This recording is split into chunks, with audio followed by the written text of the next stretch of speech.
Alright, so what we've decided to do today, we're going to try to save ourselves a little bit of time while we're mid-project on sharpening and stuff like that.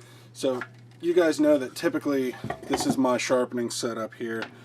MDF loaded up with polishing compound and a buffing wheel loaded with polishing compound. Fact of the matter is, sometimes this thing's just a pain in the ass to get out and get set up, and you know, I'm going to make myself a little actual leather strop so that I can do hand sharpening with it. I kind of think I want it to be able to fit into my toolbox. This is a little cheapo. It's what I use to keep all my leatherwork and stuff in. So keeps me from having to hunt for it as long as I normally would. So I think I'm going to make something that will just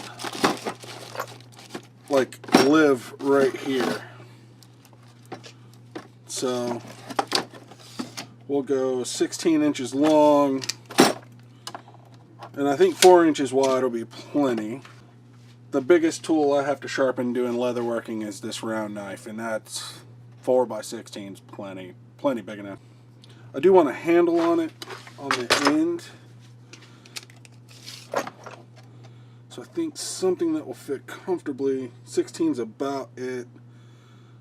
So if I put a 4-inch handle on it, 12 inches long of actual strop space, would be pretty dang perfect. I'm going to use this birch plywood, which is, hey, look at there, 16 inches. So I'm going to cut a 4-inch wide strip off of the end of this thing with a bandsaw and get like a little handle shape cut into the end of it. No, it'll make sense in a minute. I'm going to cut 4 inches of this off and come back. So 16-ish by 4. So there is our 12-inch mark.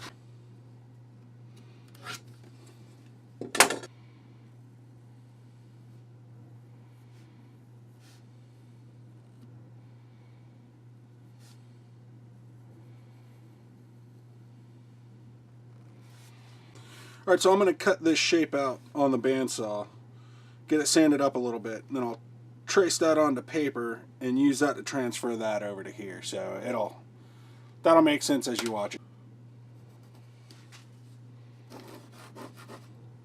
Now this shape, I'm going to go over it a bunch of times and make sure there's plenty of lead on that paper. I want to see where this is on the other side. So I'm going to put plenty of pressure on this to make sure that I can see the waffling from the other end. And then same thing up here, so that I can see where the top of it is when I flip it over. It'll deform that paper a little bit. So now I've got a spot right there and right there. It lets me know. Yep, that's all right. So now I can see the line through the paper here. So I'm gonna scribble on that line. We'll see if I had it lined up right. Oh, so close.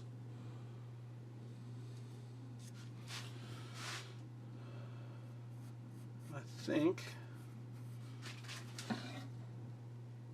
that will be close enough to go cut out on the bandsaw and then resand it. Alright. So, rounded the edges over a little bit on it. So what I'm going to do is I'm going to cut 2 pieces out that will fit just below these corners right here and cover this. So now we're going to prep this smooth side of this stuff for glue. A little piece of 80 grit sanding belts. Rough up the smooth side on both pieces.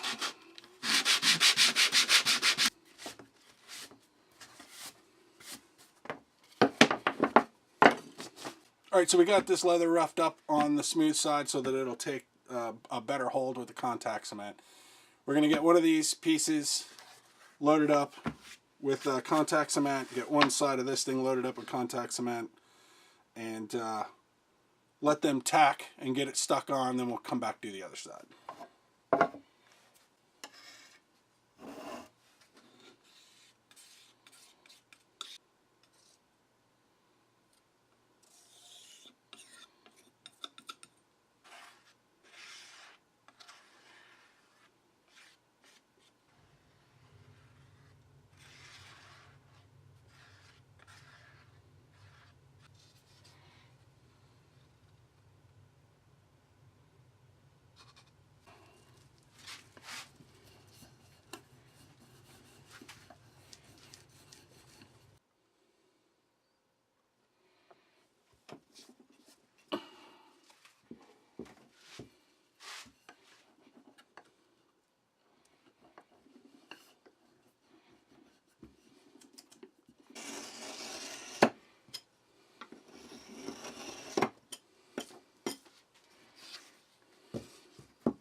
These are my polishing compounds.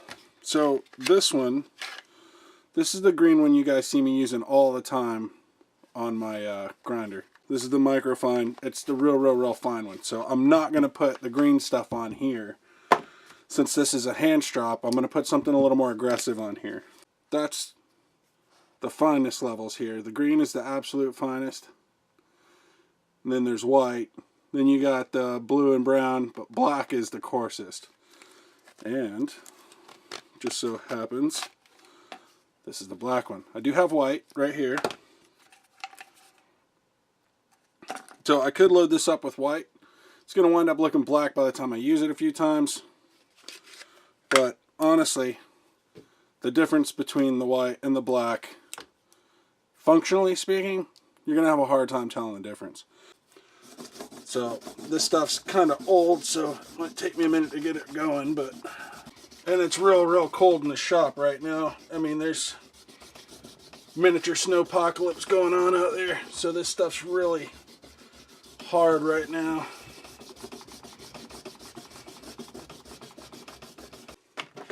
So the plan here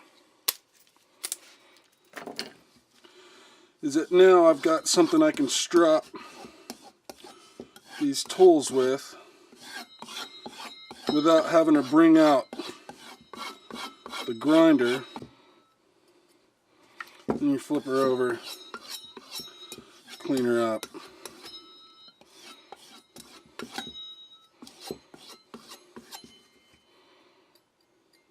Yep.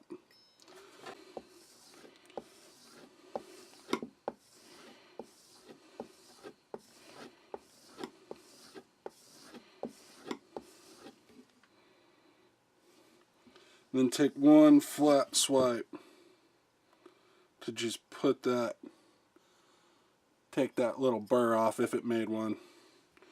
And then, woo, I slipped.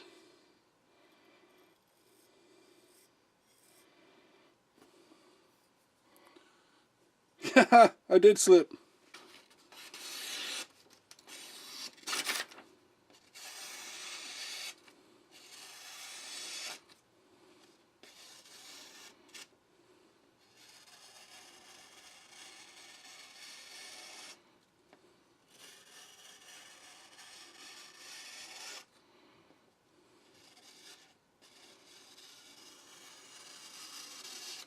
So,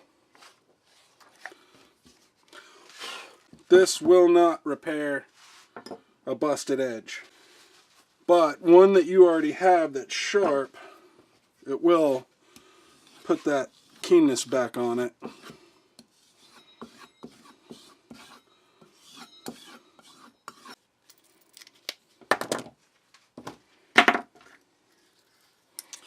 So guys, Thanks for watching, and I will see you guys on the next one. See ya. Alright. So, rounded the edges over a little bit on it. So basically I got the student control device, right? Or the child control device, right? Yeah, when I was in middle school, the one I got hit with had holes drilled in it. Less wind resistance. At least that's what they thought. Anyway. Alright, so back to the project.